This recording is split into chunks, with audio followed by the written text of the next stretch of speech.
Hi YouTube. Today we're going to be talking about what we're calling collective trauma. This is where a group of two or more people, and could be, well, the whole world, dealing with something that's affecting us in a pretty significant way. We're going to talk about how this has been affecting us personally as healthcare providers, and we're going to give you some ideas on ways in which you can move through these small and big shared traumas in our lives.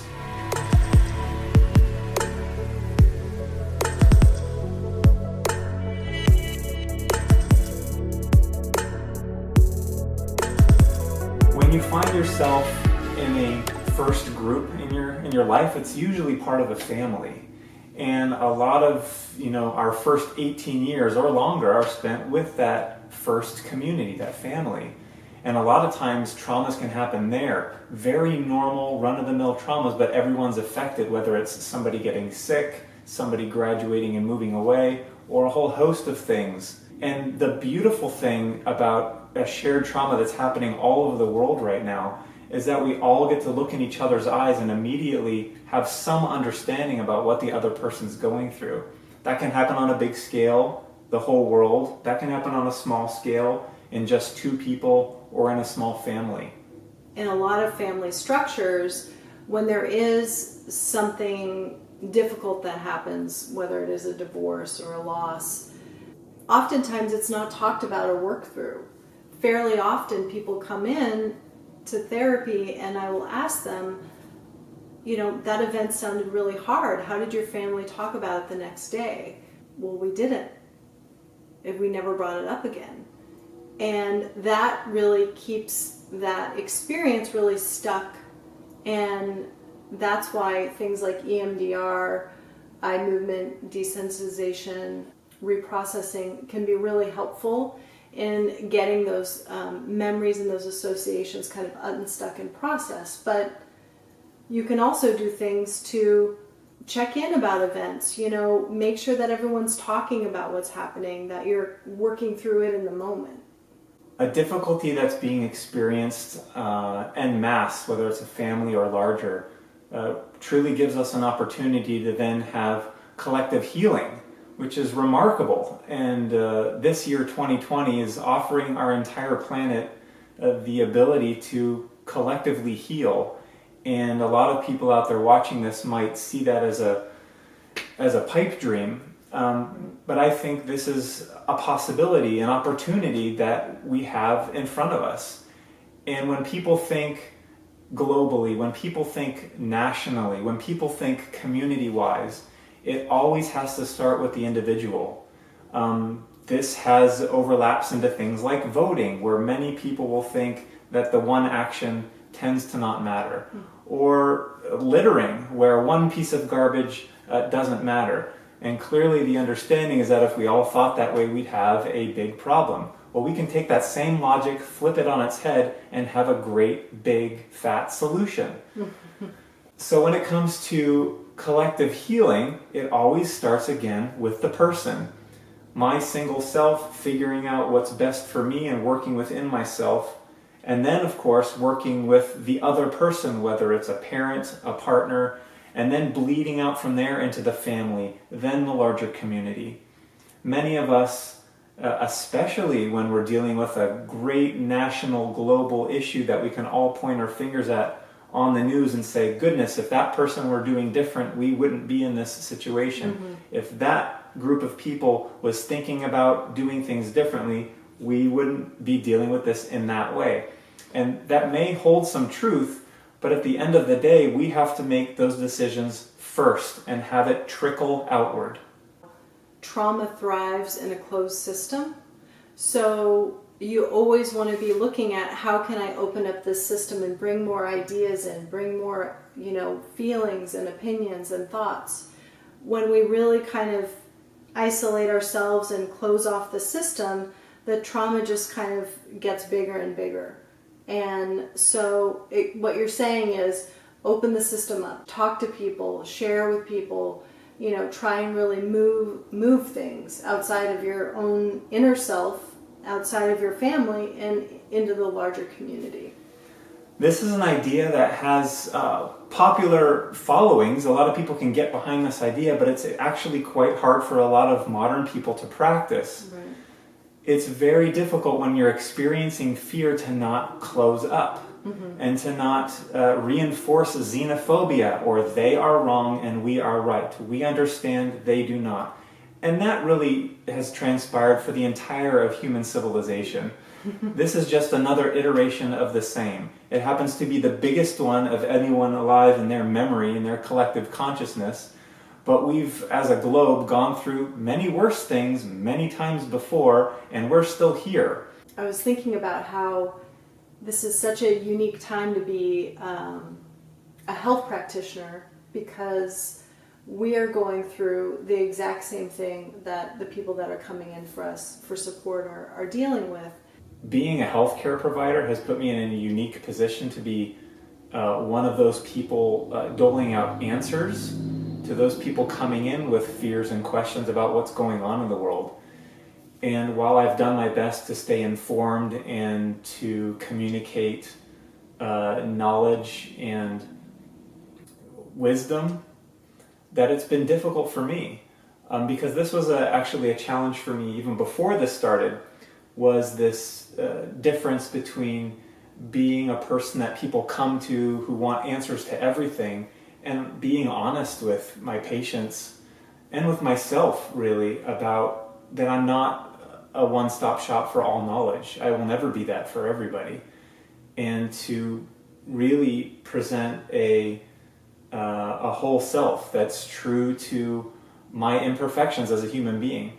What if you showed up to your doctor's office and you were telling the doctor all these things that were happening for you, and you were asking him, what's going on? And then the doctor looked at you and just said, I don't know, I have no idea. That would be really uncomfortable. Holding that image in my mind and thinking that I have to sort of be separate from my clients and kind of give them hope that I'm coping or I have the answers, can reinforce the collective trauma right now. It gives people the sense that when they're coming into my office, they're the only ones going through it, or certain people aren't being impacted. I've really had to push up against some of those beliefs I didn't even know I had, and share with people that, I don't have the answers. I'm also struggling. I'm also trying to figure this stuff out, and it's not easy.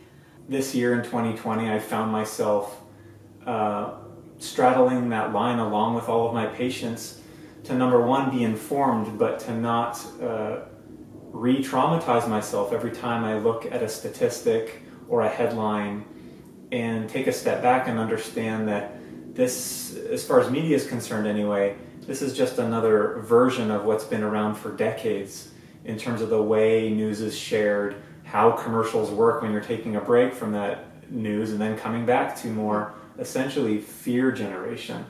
Getting kind of hooked into, I need more information, I need to be more informed, it just really feeds on itself, and it makes you feel like you're informed and connected when you're really not. You're by yourself on your phone, totally isolated. So making that shift with, putting down the social media and looking for other ways that you can feel connected to others, or it may seem kind of silly, but one of the most uplifting and grounding things that has happened to me in the last few weeks was, I was just feeling this sense of hopelessness. The fires were raging. We couldn't go outside for a week. And I remember just looking outside, and I had filled up my little bird bath and saw this two sweet little birds. One was in the bath cleaning itself while the other one was standing guard and watching. And I just got absorbed in that moment and was watching them look out for each other, and they both would switch and bathe. And I just was filled with this sense of, we're going to be okay. Birds are looking out for each other. We can do this, pulling back from trying to be so informed and trying to be so connected to what's happening, and then switching your gaze to what's going on in your family. How are your kids doing? How are the animals doing in the house? Even just neighbors. I know that I've talked to my neighbors more since all this has happened. Hey, how are you guys doing? What's happening with your job? Conversations that maybe we wouldn't have before. And those have been really uplifting for me. Here's 5 things that you can do to help yourself deal with a small group trauma, maybe in your family, or a big one that we're all involved with. Number 1, control how much information you're taking in. Like Breanna says, the best thing for you to do is stick your head out your door and see what's going on in your neighborhood, in your immediate community. Number 2, we tend to say this a lot, but please ask for help. This could be from somebody in your house. This could be from professionals like ourselves. This could be from somebody in your faith network. This could be from a complete stranger, as in many communities there are public services available for people who need to talk. Number 3, please spend time in nature. While it was difficult to do that in this part of the world with the smoke going around and quarantining getting in the way of that, whenever you can, please get out in nature. It's very important for the mind, it's very important for the body, and when groups of people, families and couples do it together, there's a collective healing that happens. A lot of us will get caught up with news and other things, and really we don't tend to see the benefits of spending time in nature, but studies now abound with the benefits of simply spending time in fresh air, around trees. In fact, some doctors around the globe are prescribing it, myself included. And I think it's important to note that you don't necessarily have to have a forest or a beautiful park. Even just taking off your shoes, your socks, and finding a little patch of grass somewhere and just feeling yourself kind of touching the earth can be really healing. And that's tip 4, grounding. That literally means connecting to the earth beneath you. There's a reason why jet lag is jet lag. Part of it is recycled air and not great water quality, but a big part of it is that you're tens of thousands of feet away from your main battery, which is the earth itself. So when you get to your destination, or if you're not leaving anywhere at all, take your shoes off, connect physically with grass, sand, concrete, but not asphalt, so that you can get those negative ions traveling through your body and helping you detox and settle your nerves. Healthy relationships require rupture and repair. Tip 5, rupture and repair. Every relationship is going to have that, because we're not mind readers. We're different people. We're not always going to get it right. So allowing there to be disconnects, misunderstandings, fights, those are normal. A lot of people are being hard on themselves or about those things. And why can't I do this perfectly? Why am I not a perfect parent, a perfect partner? All these things. But the key is to try and repair. And it may not always happen in that exact moment, but circling back. I feel like we're disconnected, or we had that fight. I don't feel like we understand each other. Can we clean that up? Can we talk about it? Looking for opportunities to do that with coworkers, kids, partners. We have endless opportunities to build that muscle of rupture and repair in order to strengthen relationships, so we can turn to those relationships for support, for help. If you feel like you're part of a small or a big community going through something really rough right now, please send this video to them. We'd love to hear from them in the comments and answer any of your questions.